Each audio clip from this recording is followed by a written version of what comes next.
నిన్న రేవంత్ రెడ్డి ఒక ముచ్చట చెప్పిండు. ఏంటంటే అది కేటీఆర్ చిర్రపల్లిలో చిప్ప కుడి తిట్టావు వచ్చేసిన ఆంబోతుల మాట్లాడుతున్నాడు.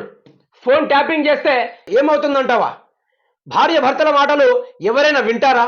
మహబూబ్ నగర్ లో బీఆర్ఎస్ బీజేపీ కుమ్మక్కు, బీఆర్ఎస్ వర్కింగ్ ప్రెసిడెంట్ పై సీఎం రేవంత్ ఫైర్. ఇదే ముచ్చట సిద్ధం. సరే, ఆయన చేసిన తప్పులకు చిప్ప కూడా తింటాడు కావచ్చు. మరి మీరు రాష్ట్ర రైతాంగ వాళ్ళని ఎందుకు పట్టించుకుంటలేరు? రాష్ట్ర ప్రజల్ని ఎందుకు పట్టించుకుంటలేరు? రాష్ట్రంలో జరుగుతున్న సమస్యలపై ఎందుకు మాట్లాడతలేరు రేవంత్ రెడ్డి గారు? మరి తెలంగాణ రాష్ట్ర ప్రజలు మిమ్మల్ని ఏ జైలుకు పంపాలి? దీనిపైన మీరు సమాధానం చెప్పుకోవాలి. అచ్చేసిన ఆంబోతుల మాట్లాడుతున్నాడు. అచ్చేసిన ఆంబోతుల మాట్లాడేది ఎవరు? రేవంత్ రెడ్డి. అచ్చేసిన ఆంబోతుల మాట్లాడేది రేవంత్ రెడ్డి. ఇక్కడ తెలంగాణ రాష్ట్ర ప్రజలకు ఒకటి అర్థం కావాలి. రేవంత్ రెడ్డి ఓన్లీ బీఆర్ఎస్ పరిపాలన చేయడం చేత కాకుండా ఈయన పరిపాలన చేయడం రానప్పుడు ఏం చేస్తాడో తెలుసా? బీఆర్ఎస్ పార్టీ పైననే ఏడుస్తాడు. బీఆర్ఎస్ పార్టీ పైన పాట పాడంది ఆయనకు రోజు గడవదు, ప్రెస్ మీట్ కూడా సాగదు. అలాంటప్పుడు ఈయన ప్రజల్ని పట్టించుకోవాల్సింది పోయి గత ప్రభుత్వమైన కసరత్తులు ఎత్తున్నారు. ఎందుకు తెలుసా? ఈయన ఆ విధంగా తిడితే ప్రజలు అట్రాక్ట్ అయ్యి నాకు ఓట్లు గుద్దేస్తారేమోనని ఆలోచనతోటి ప్రజల్ని పట్టించుకొని ఈ సీఎం రేవంత్ రెడ్డి, ప్రజల్ని ఆదుకొని ఈ సీఎం రేవంత్ రెడ్డి, ప్రజల్ని సమస్యలపై మాట్లాడిన సీఎం రేవంత్ రెడ్డి.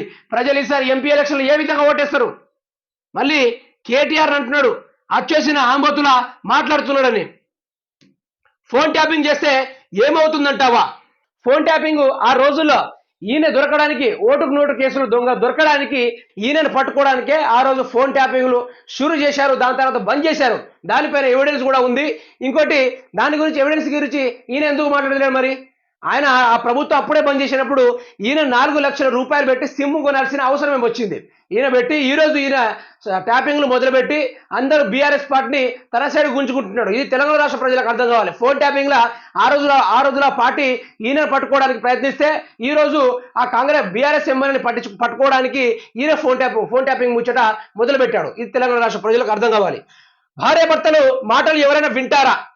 ఇప్పుడు వినేది మీరే, వాళ్ళేందో కానీ.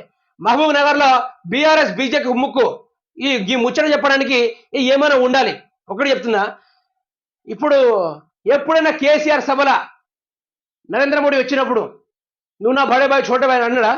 మా రాష్ట్ర అభివృద్ధి కోసం ఫండ్స్ ఇవ్వండి అని ఒక మాటే చెప్పింది తప్ప ఏ ముచ్చట మాట్లాడలేదు.